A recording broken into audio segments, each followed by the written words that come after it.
ce qu'on demande, on va le dire.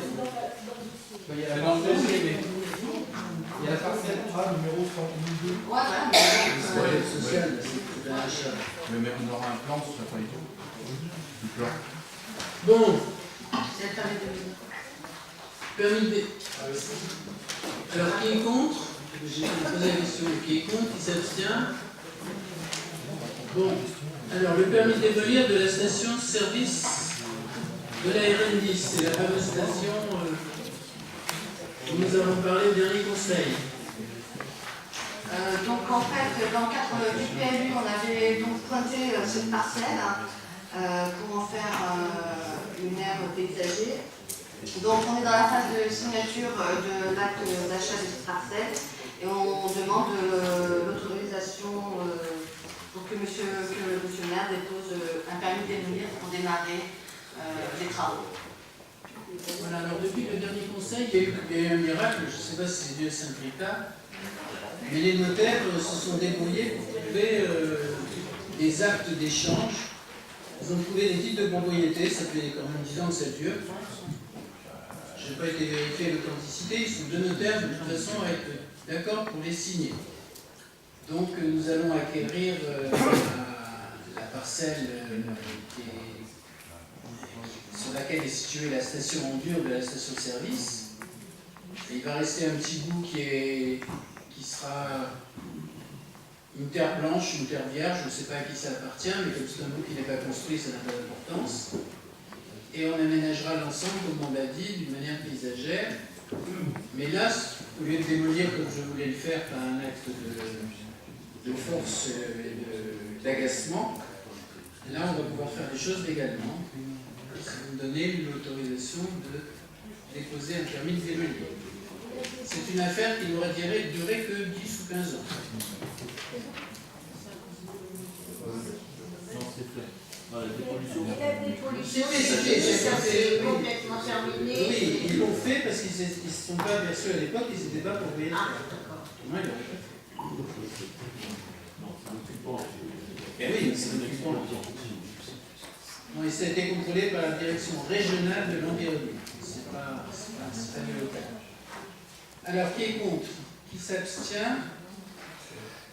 Merci. Décision du maire. Traditionnellement, je donne la parole à Madame Malaquin.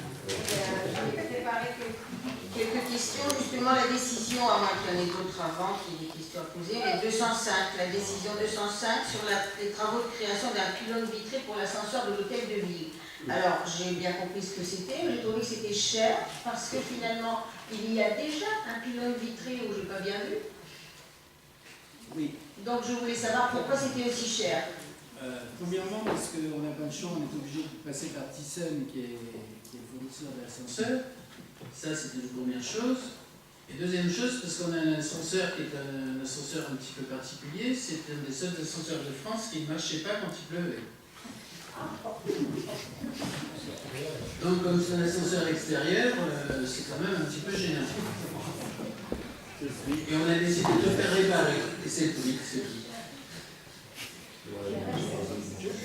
La décision 206, c'est mise à disposition du distributeur d'essuie-mains en tissu dans les écoles et divers bâtiments. Est-ce qu'on a une convention avec une société? Parce que, à moins que ce soit très surveillé, j'ai bien peur que ce soit souvent chez nous. Donc, ça ne coûtera pas plus cher à la commune. Non, non, non.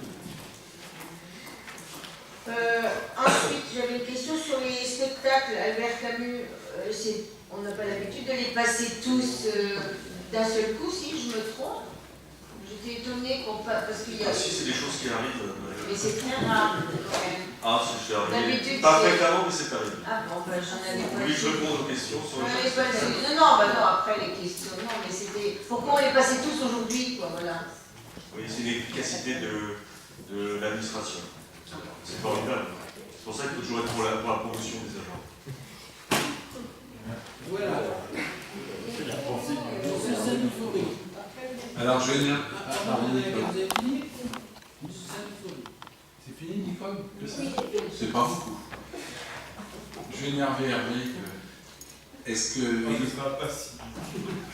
Non, non, mais il avait été convenu à plusieurs reprises qu'on aurait une idée du nombre de spectateurs à Camus, parce que quand on voit des prix de 13 000 € pour un spectacle, ça fait un peu 13 700, voilà. Il était question, est-ce qu'on peut savoir... Écoute, Jean, j'ai une très mauvaise nouvelle pour toi. C'était plein?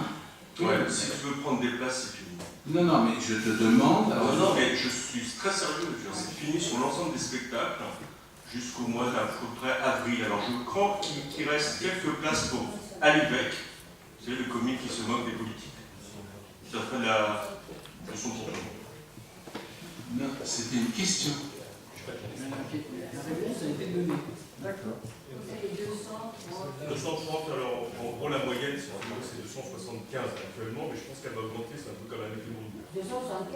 Non, mais attends, 175 175 en moyenne sur 233 places.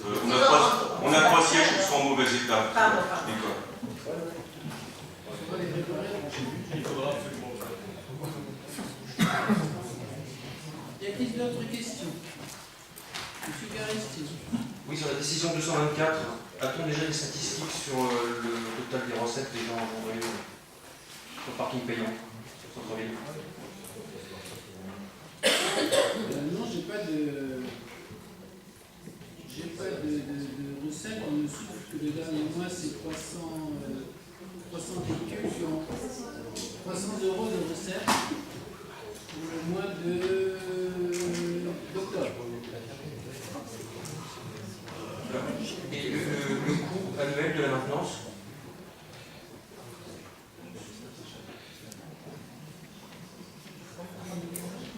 On donnera le coût de la maintenance, c'est 2 à 3 000 € par an. Étant donné que je suis à fond pour ce projet, ce qui m'intéresse, c'est pas les recettes, c'est le nombre de passages. Est-ce qu'on a une idée du nombre de passages à devoir On n'a pas. Oui, on C'est a. ça qui m'intéresse. Et combien il y en a par jour? C'est ça l'intérêt, puisque c'était le but de favoriser la rotation.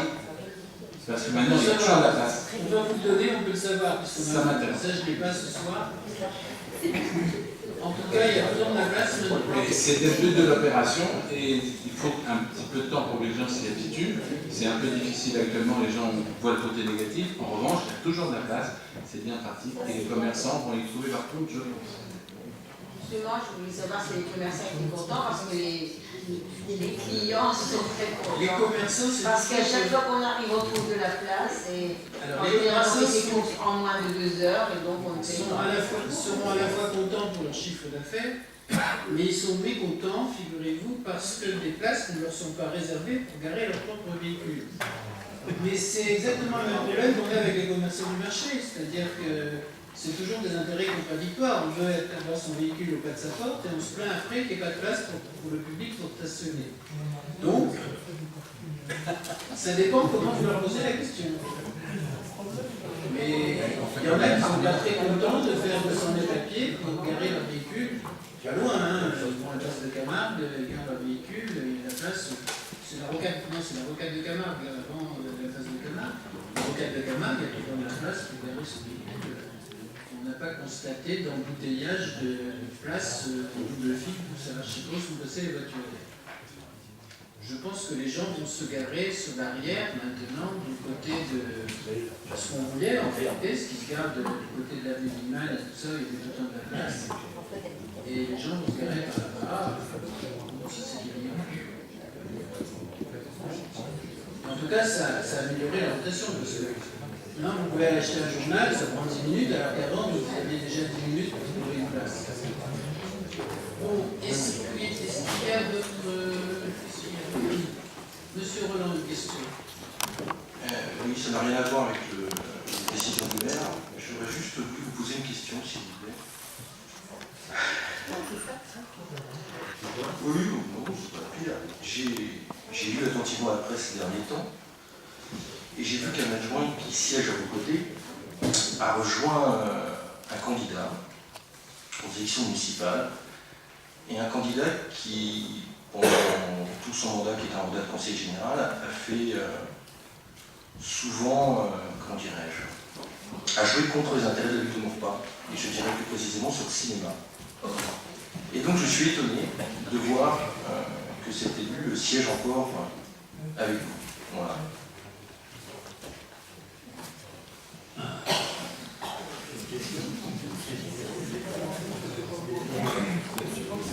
Non, moi je ne vous répondrai pas au plan politique, je vous répondrai là, dans l'histoire au plan moral. Au plan politique, les gens ont l'habitude de changer d'avis.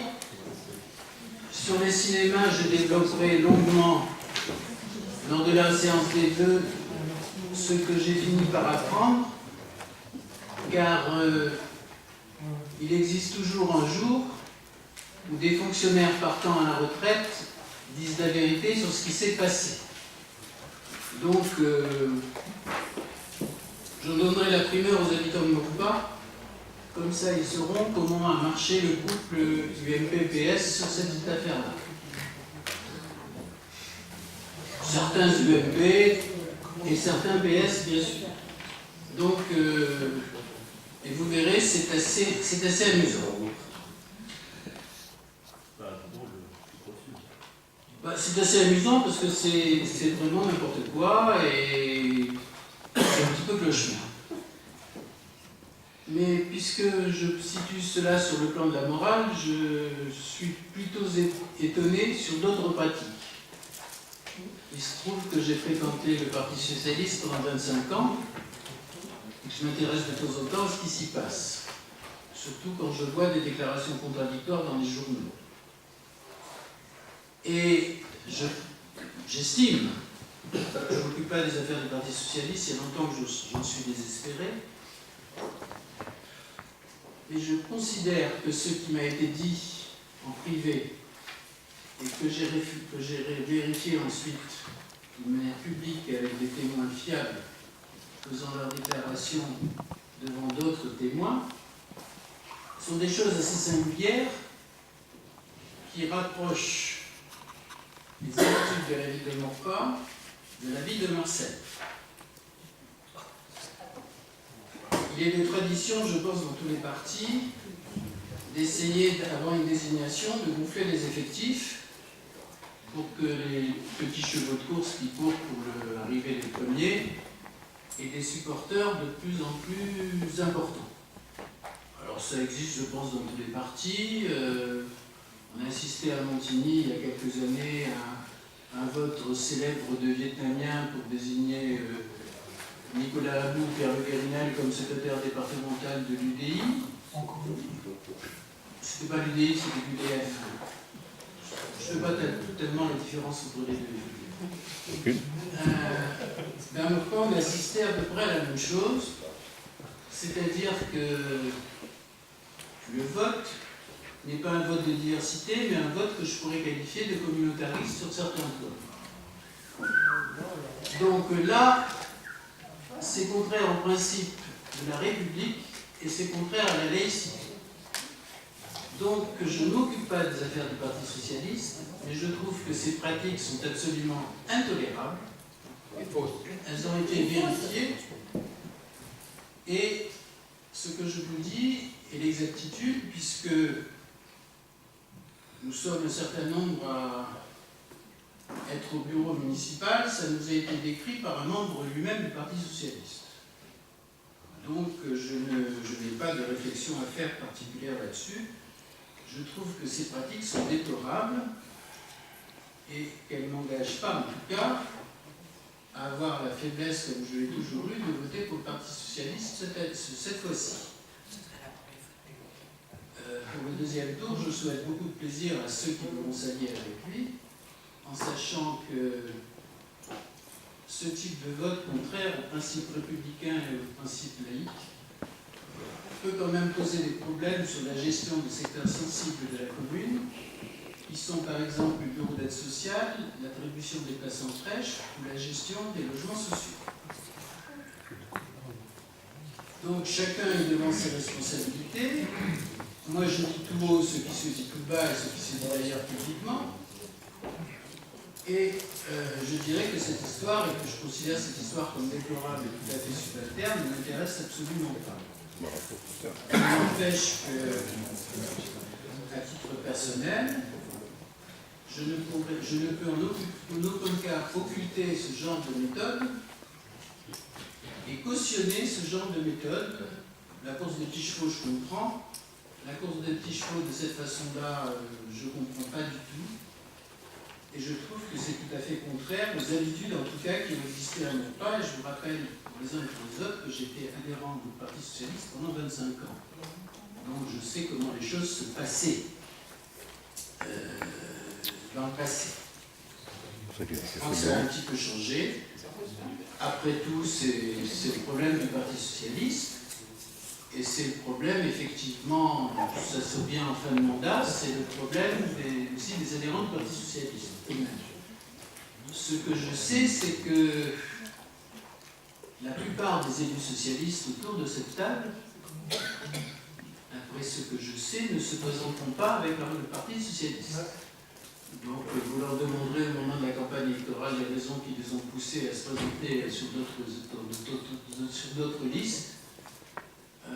Ça fera partie des questions posées pendant la campagne électorale et qui ne sont pas l'objet d'un débat en conseil municipal, chacun étant libre de faire ce qu'il veut. Mais en tout cas, moi je suis libre de dire ce que je veux, ce que j'ai vérifié, et ce qui me semble contraire à l'éthique républicaine et à la morale laïque. C'est tout ce que j'avais à vous dire sur ce sujet-là. J'espère, M. Roland, que j'ai répondu au-delà de votre question. Monsieur Guyot. Ouais, puisqu'on en est aux questions et on s'occupe de choses qui, à mon sens... Une question que M. Roland m'avait posée suivant les règles de règlement intérieur, c'est quand même des valets qui s'engagent. Non, mais je n'ai pas vu qu'il y avait des questions qui étaient prévues. Je dirais, s'il se permet de